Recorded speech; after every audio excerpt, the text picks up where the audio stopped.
Umberto Eco's Baudolino, published in 2000, following the adventures of a 12th century character who's roaming the real and imaginary Christian world.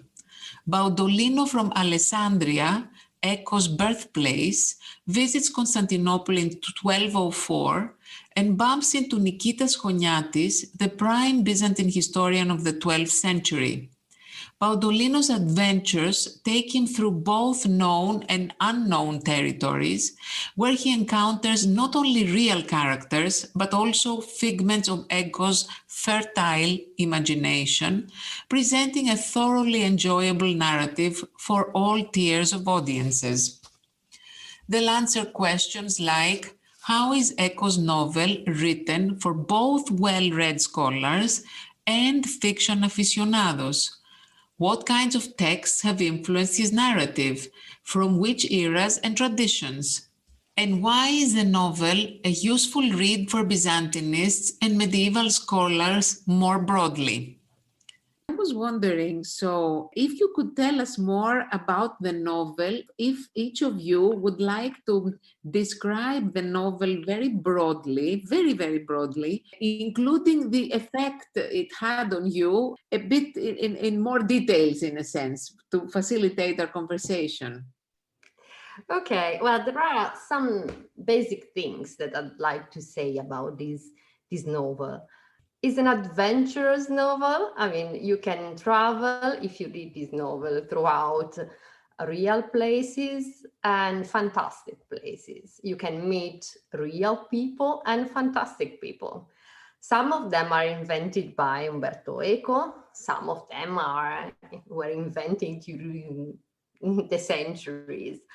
So what I liked about it is that it's a book about the Middle Ages, and really gives you the sense of what a medieval author was doing, putting together different sources, different authors, different texts that he had read, and creating something new. Umberto Eco described it as a work of bricolage, which is a fantastic description, because in fact, this is the creation of something new, but starting from pieces that we have in front of us. And I think this is really the essence of the Middle Age somehow. Even when we think about the cathedrals and all the remains from the Roman art that were included in the big cathedrals, that is something that amazes me every time I think about it. And I think Baudolino is exactly the superb representation of how you can be a medieval author even in the 21st century. Then there is something else that I'd like to say about Baudolino, but also about, let's say, the experience of reading Baudolino, being a scholar of Byzantine studies, and especially a scholar of Byzantine studies who deals with the 12th century. Because in fact, both Alberto and I, we deal with the 12th century. So in that respect, we use the same material every day. And Eco himself said that the Middle Ages are kind of a cultural revolution. And I really think the 12th century is again the century of the cultural revolution. And I think Baudolino is an amazing and amusing portrait of this century.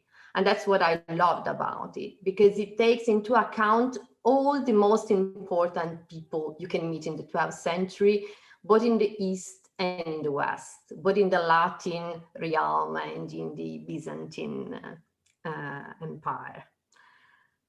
Then there is another point of view that I'd like to share with you, which is the one of the philologists, because I think the majority of the podcasts are done by historians.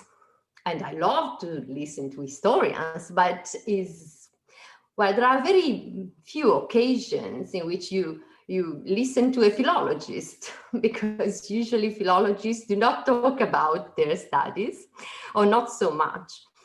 And I think Alberto and I mean, we have been discussing the book in these days, of course, because we both read the book and then we met and discussed it at length, and we create even a word file because we are both philologists. And so we went through Baudolino's sources. We created a kind of apparatus fontium for Baudolino in these days, put together something like 14 pages of references. And that was really a funny way of doing our normal job, looking for sources, but on a contemporary novel. That I think was also something that strange and interesting at the same time.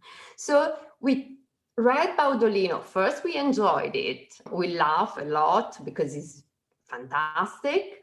But then we thought about Baudolino again, and we basically went through the book as a normal, philologist does, doing a bit of textual criticism, looking for sources, looking for the places where Eco basically copied entire chunks from, for example, Niketas Koniatis. And for now, I think I'll leave a bit of space for Alberto, and then I'll go on. Well, yes, it seems that you have the beginnings of the publication there. So I think you should go ahead maybe and publish this, because that would be interesting to other people as well. But I'll let Alberto talk about his experience now.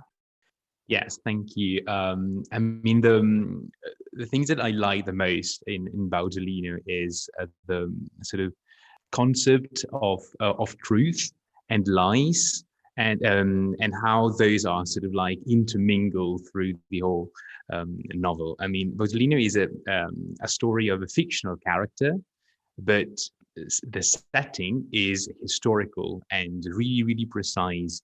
And Baudolino meets many historical figures like Frederick Barbarossa, but also Niketas Koniatis. I mean, it's not just an historian, but he's also a real person. And inside that, there are sometimes those sort of other imaginary characters, and it's really difficult to know which ones are. I mean, one has to sort of like research and do the work Alessandra and I did in the last few days, to sort of like find out which ones are completely fictional, which ones are real historical character, but there are also some which are sort of fictional in their name, but they are created or modeled on a real character. One example is Abdul, who's modeled on Geoffrey Rudel, which was a Provençal poet, and who lived nearly a generation before Abdul's sort of fictional character, the character of Abdul. And yeah, this is, and also in the things that are told in the novel, very often they make up entire legends, entire myths, but always starting from sort of real things or things they've heard. And when I work on Tzetzes and all the allegories of the Iliad, and so Tzetzes sort of reads the Iliad as if Homer had written an allegorical text, which we know Homer didn't. But I always wondered, like, did the Byzantines who read Tzetzes really thought that Homer was allegorizing? And this novel kind of sort of like suggests an answer to this question. And sort of Eco imagines that the sort of medieval people didn't really believe in what they wrote, but in a way, if it was written, and this is sort of a leitmotif of the novel, if it's written, it must be true somehow. Or if something is there and it's written, it has a sort of value. And yeah. So you're saying, both of you, that it's clear that the novel has one dimension for the lay audience, for people who are not Byzantinists, who just like to read the novels or historical novels, Umberto Eco's novels. And then there are so many other layers for people like you who know facts and dates and people and characters. So one gets an extra thrill, isn't it? Oh, yes. I think this novel is one of those fantastic novels you can read coming from very different background. I mean, and perceive very different books. I mean, you live very different adventures, because if you know the period, and it's quite funny because Alberto and I, we know better the Byzantine sources than the Latin sources. So we had to go through also all the Latin sources that, of course, we have a more general knowledge of. So we enjoyed also the fact that Eco is so precise in quoting his sources, and so precise when he quotes events, that you can easily follow, for example, Cognatis, because it goes through the history of the period.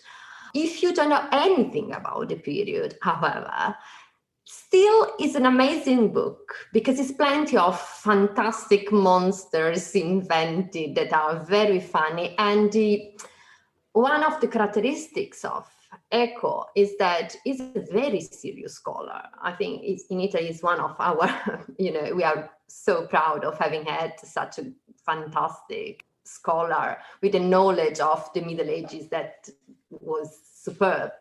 But is able to talk to everyone, because you can read the recipes of the keftedes in a book. You can read the recipe of the focaccia, the Genoese typical kind of bread.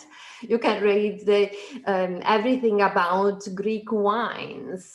So it's funny. I mean, it's funny, and it's able to talk to everyone at very different levels. I mean, there are those parts like, you certainly remember the name of the rose. I mean, these long philosophical discussions. For example, when it talks with Hypatia, his lover, they have a very, very long discussion, which is based off Gnosticism, and is complicated, of course, like the name of the rose was.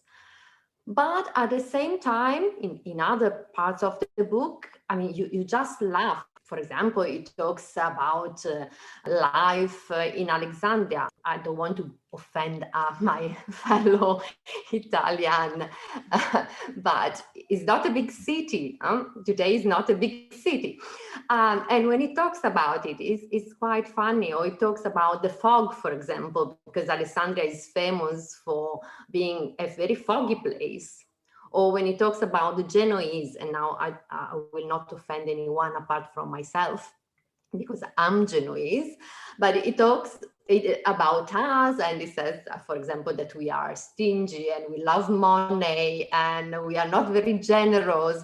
So even if you don't know anything about the Middle Age or the 12th century, or, Nicetas Cognatis or whatever, very difficult passage from Aristotle, however, this novel is funny. So yes, this is, I think, Eco's magic touch. I mean, it can convert even very difficult things into something that can be, in a book that can be enjoyable and readable by everyone. So yes. Wonderful. I was wondering if Alberto would like to share something that you discovered when you compiled the list of the sources, something that really stood out and that you really enjoyed, both the original source and what Eco did with it. Oh, well, the main sort of discovery is probably towards the end of the book, when sort of Baudolino starts his journey towards east to meet Prester John, which is the real cat, the real sort of research of his life. He meets this Deacon John, and the end of one chapter, which is dedicated to the dialogues Baudolino and the deacon had, and this is modeled on Italo Calvino's Invisible Cities. And The Invisible Cities is one of my favorite books, if not my favorite book. So I loved it when I found out, and it was because I've read it so many times and I know the quotes sort of by heart in a way. And Another one is the one I've already mentioned, so the identification of Abdul with Geoffrey Rudel. But I had this in mind because it's Geoffrey Rudel is the one who sang the Amor de l'On, so the far love for the Countess of Tripoli, and in the book we have Abdul who sort of sings, writes poems to the faraway princess, which is a princess he will never meet. He just dreamed of her once. But I sort of was finally convinced of this identification when Abdul dies. I don't want to sort of spoiler the plot, but at some point he dies. And the death of Abdul is reconstructed on the life, the manuscripts, the Geoffrey Rudel manuscripts sort of say Geoffrey had, which is a sort of imaginary life in a way, sort of not fictional, but it's really difficult that he could have done that. And that was like the proof that, oh yeah, it must be. And so those are the two ones. But the Invisible Cities probably is the one who sort of struck me because it's a book which is really dear to me. So it seems that there is intertextuality with contemporary Italian novels as well, because Italo Calvino is a 20th century author, as we all know. And the question, I was wondering whether Calvino had read medieval accounts as well. I remember I read this as a student. This is a favorite book for many of us, Alberto. So I think there are lots of threads there, but you would know better. And what about you, Alessandra? Do you have any passage or any of these patchwork pastiches that he did in the book that you prefer, that you would choose?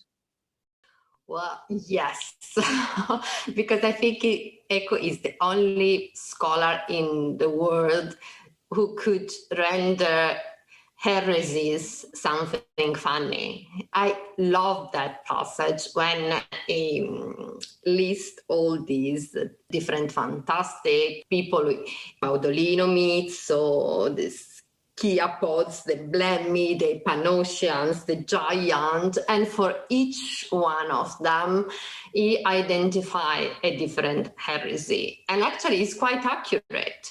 So you can see those who are Sabellian, those who are adoptionists, those who believe in the procession of the Holy Spirit from the Father only, those who believe in the procession of the Holy Spirit from the Father and the Son, those who are Donatists, those who are Arian. I mean, and it's very funny because you don't expect anything like this. And the passage is very interesting because, in fact, Baudolino and his friends, they identify these different monsters according to their monstrosity. So if you don't have the head, or if you have only one leg or something like this. But they don't identify themselves as somebody with something wrong in their body, but something wrong in what they believe. So in fact, they don't even see each other having a characteristic that is not normal in their body, but they say they think in a wrong way. That's what they distinguish them. But on the top of this, he was able to add again something that you don't expect, even if you are a Byzantinist, even if you know the heresies, even if you are laughing at everything, then you discover that it invents some, like the Artotiritis, those who believe that Jesus consecrates bread and cheese. And that was, for me, because I studied heresies, I studied the procession of the Holy Spirit, that was absolutely funny. And I thought it was genius for that reason. That's why I wanted to propose Baudolino, because that part on the heresies is really a way to make us fall in love with our subject. Our friends ask us, why are you studying these things? And they think they are boring. But in fact, Eco was a serious scholar who could see also an hilarious aspect, a funny approach to something that is actually extremely serious. So yes, that was my favorite part. In fact, I laughed like crazy when I read it, both the first time and the second time. I want to ask you, was there any glossary in the book I mean, are there any notes? Or, I mean, is it just a novel? There are no notes whatsoever, and you are expected to navigate through all of that on your own? No, there are no notes. No, that's why we were laughing about ourselves doing the apparatus of the footnotes. Well, we could propose it. I mean, the La Nave di Teseo, the new publisher that in fact was created through the help of Umberto Eco before he died, perhaps would be interested. Who knows? A new edition with an apparatus of footnotes, that could be interesting. Who knows? Because if you go to a library and you buy the book and you don't know anything about this period, you cannot appreciate the fact that is such a learned book.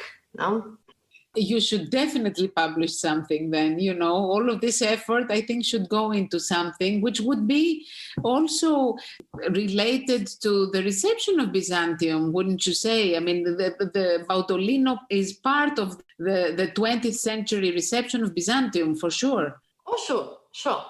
But the one of the things that I loved more than anything else is a new way to look at Byzantium, in fact. Usually, that Byzantium is like the Far East in medieval studies. It's something like, okay, the center was in the western part of Europe and Byzantium is very far away. And there are all these ideas about, the big discussion about what we mean by Eastern, by Oriental. I mean, that's a long discussion that we are not going to do, of course, today. But Byzantium is considered in something that comes from East and should stay in the East, while Baudolino goes beyond Constantinople. They want to discover the kingdom of Prester John. So they went far away from there. They follow Alexander the Great. So from the new point of view, Byzantium is Westerner,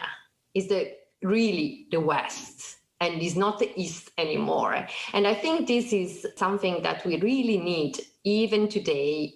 Again, we need to restate the fact that we cannot conceive Byzantium and the Byzantine civilization as Oriental, but it is part of European history, and we need, to remind ourselves this important notion that it is part of European history.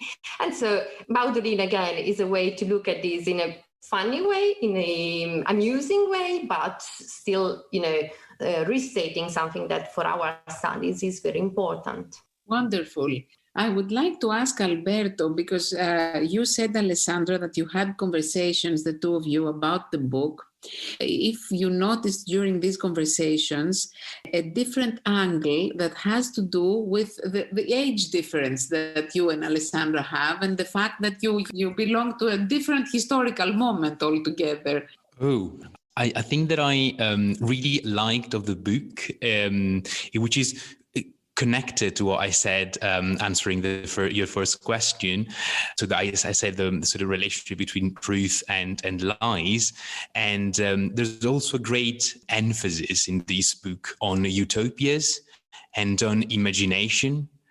And this is sort of like pushes the boundaries forwards. There is a beautiful quote in which, because the whole sort of novel is structured as a dialogue between Baudolino and Niketas Choniatis in 1204. So during and just a bit after the sort of conquest of Constantinople. And at some point, Baudolino tells Niketas, I hadn't realized that imagining other words, you end up changing this one. Also, this quote was really powerful, also thinking about my work as a scholar and a scholar of sort of literature, essentially. So we keep sort of talking about ancient words, but also about imaginary words, the imaginary words of Homer in a way, and of all the other authors.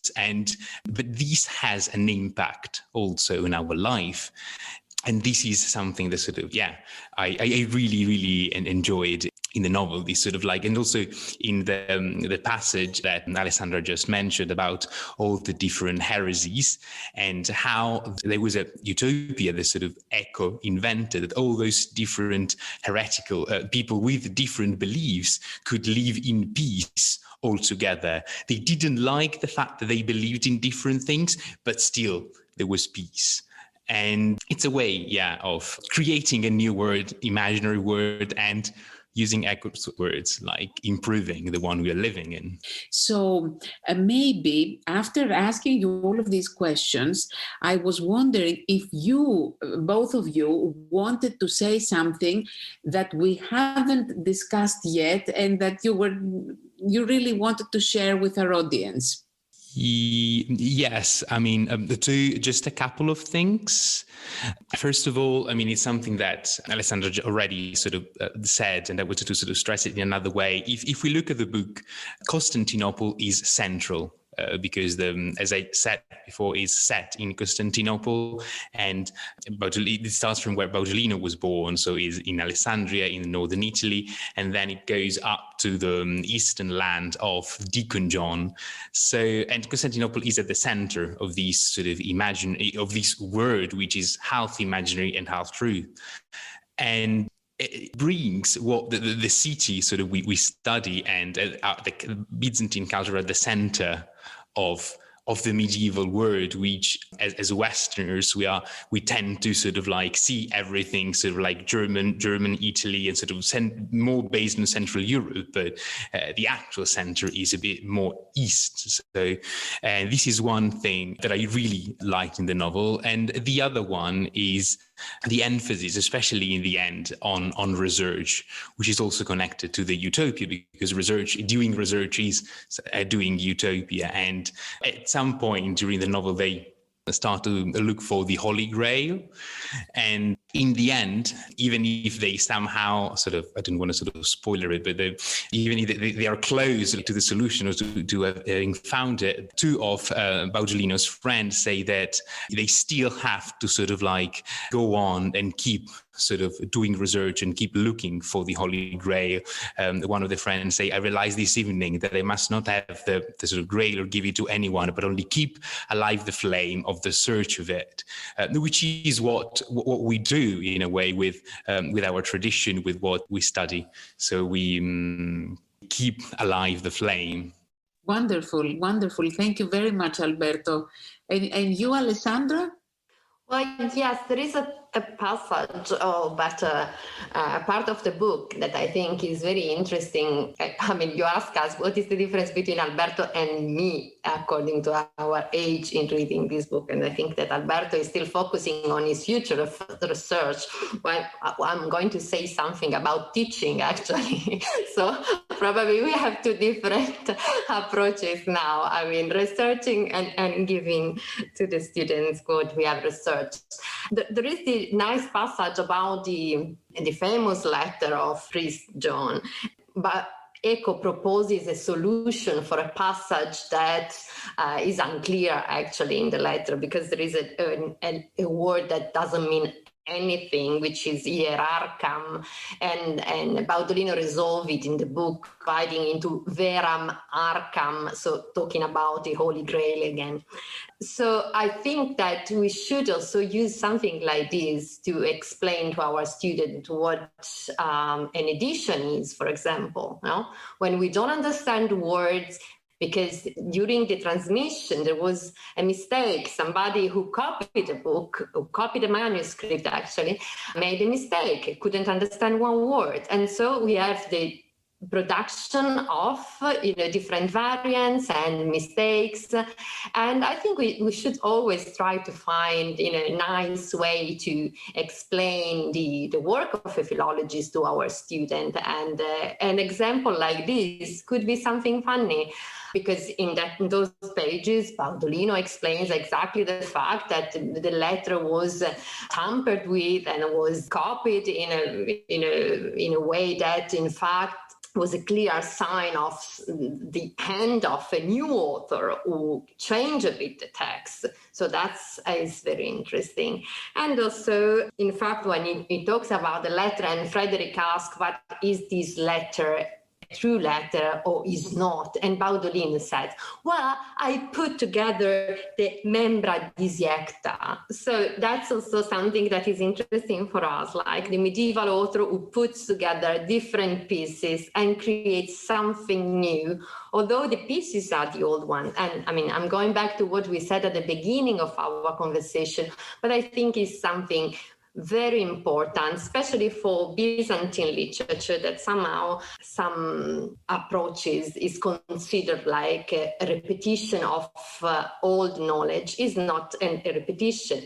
It's a new way to put things together. And this is done typically in the Middle Ages. So this is the typical medieval approach. And we should think about it in what it is.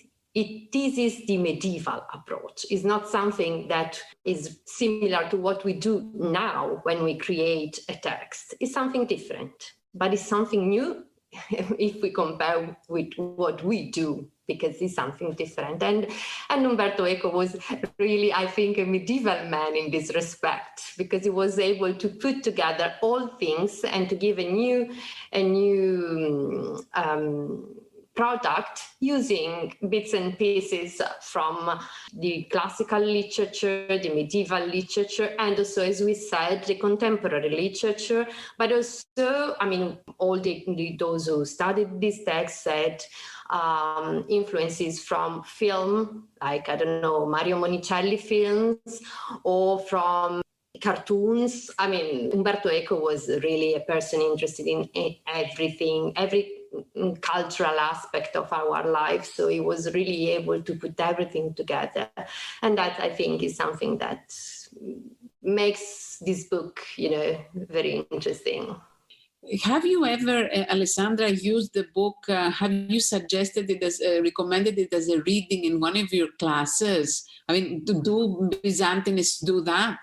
I do. Every time I teach the sack of Constantinople, the Fourth Crusade, there is a passage in which the description comes exactly from Nikitas Choniatis. And so I usually read both the Italian translation by Anna Meschini Pontani, who actually published the 3 books of the translation of Choniatis, and are superb, plenty of footnotes, and really give the sense of what a fantastic author was Choniatis. I read her translation, and at the same time I read Eco's version of it, and I usually ask the student which one is the original one, the true one, as Baudolino would say. But now we know that, in fact, I mean, both of them are true, in the sense that one is Baudolino's invention or Eco's invention, and the other one is the Choniatis version. And usually some students recognize Baudolino. So yes, it's still a book that is enjoyable. Yes, so this is the translation that Eco read. So the Pontani translation was there before he wrote by Baudolino.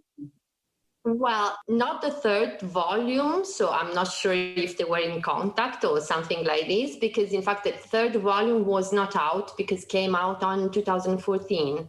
But the other 2, the first 2 volumes of the Fondazione Valla Mondadori translations were already published. So yes, I would say that in fact in some cases it seems that is kind of quoting word by word, even without footnote, which is something that students shouldn't do. Yes, of course. Do you have any concluding thoughts? I mean, what I can say for myself is that I learned a lot about Baudolino, and it seems that Eco is using this method that he used in other books as well, where he dealt with the Middle Ages. So he used his vast knowledge of the sources of history combined with his wild imagination. So, I mean, this seems to be a thread, a unifying thread in his novels. But I will let the 2 of you finish the podcast with your own. I'll give the last word to the 2 of you.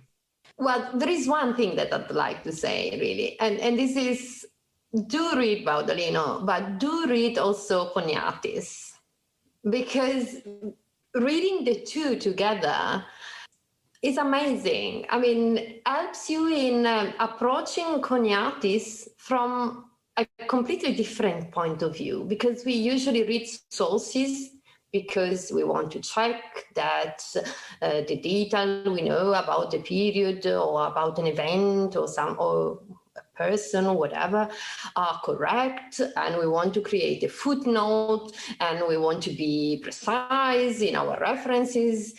While in these days, looking for the passages where Eco was in fact copying Choniatis, I went back to Choniatis and I read it as it was a novel, as it was what it is, something written to be read, and not only to be cut into pieces because we need to demonstrate something or to back our opinion. But it was written also to move your thoughts, your impressions. It gives you an impression of what was, living the city that Choniatis loved so much, and the stress that he lived in those days, and also the fear, and it's really touching. It is. And probably for the first time, I read something from the Byzantine period like it was really written by a human being. While usually we have this kind of distant approach to our sources because they are kind of instruments, tools of our job. So that's my suggestion at the end of the podcast. Oh, this is truly wonderful. Thank you so much. So Eco's inspiration might have come out of Choniatis, maybe. I don't know how he read the text and how fascinated or inspired he was by Choniatis's text.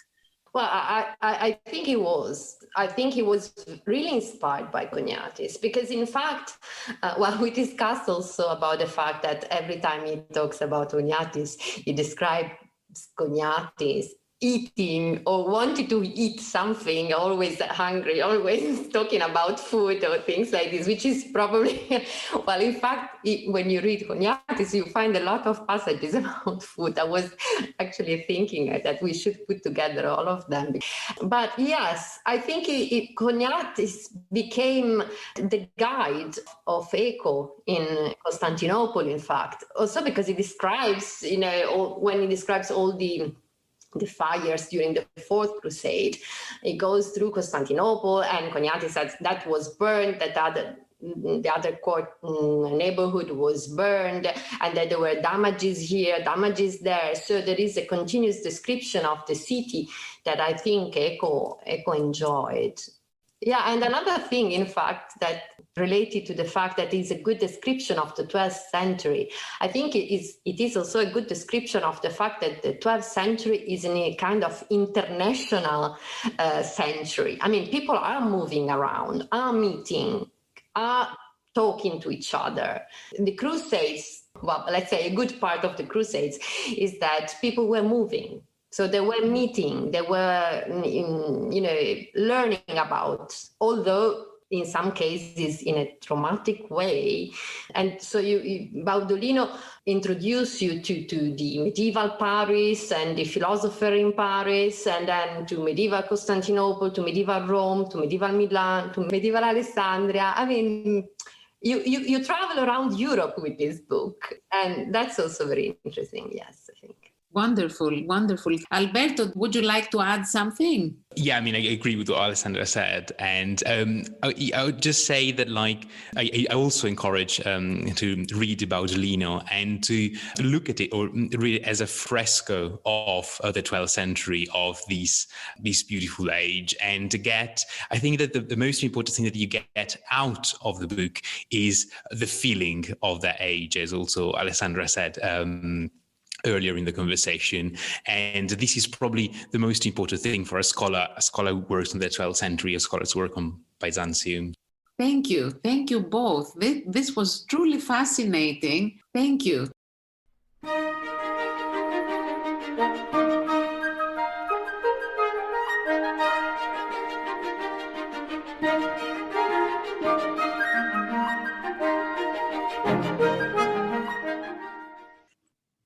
podcast musical theme is from the concerto in E-flat, Dumbarton Oaks by Igor Stravinsky, recorded by the Smithsonian Chamber Orchestra, Kenneth Slowick conducting.